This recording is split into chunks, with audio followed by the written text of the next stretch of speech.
गुजरांवाला से खबर शामिल करते हैं। इंस्पेक्टर मलक फयाज अहमद को ओएसआई ब्रांच में बतौर इंचार्ज तैनात कर दिया गया है। शहरी हलकों ने सीपीओ गुजरांवाला सरफराज अहमद फल्की के इस इकदाम पर इत्मीनान का इजहार करते हुए कहा है कि इंस्पेक्टर मलक फयाज अहमद मेहनती, ईमानदार और फ़र्ज शनास पुलिस अफीसर हैं।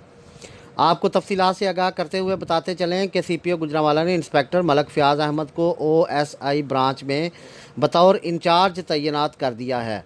मलक फयाज अहमद ने चार्ज संभालते ही अमला को हदायत जारी करते हुए कहा है कि एक दूसरे के साथ शाइस्तगी से पेश आना, दूसरों को बर्दाश्त करना अपनी अव्वलीन तरजीहात में शामिल कर लें। कोरोना एसओपीज़ पर अमल दरामद यकीनी बनाएं।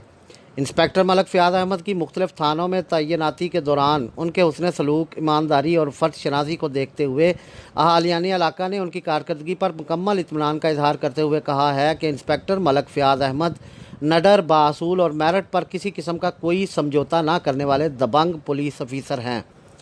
यही वजह है कि मुट्ठी भर मफाद परस्त उनकी ईमानदारी से काम करने की वजह से नाला हैं। लेकिन मलक फयाज अहमद का कहना है कि किसी की नाराज़गी या दबाव की वजह से मेरिट और ईमानदारी को नहीं छोड़ सकता। याद रहे, इंस्पेक्टर मलक फयाज माजी में भी ओएसआई ब्रांच के इंचार्ज रह चुके हैं। शहरी, अवामी, कारोबारी और सहाफ़ती हलकों ने सीपीओ गुजरांवाला सरफराज अहमद फल्की के इस इक़दाम को सराहते हुए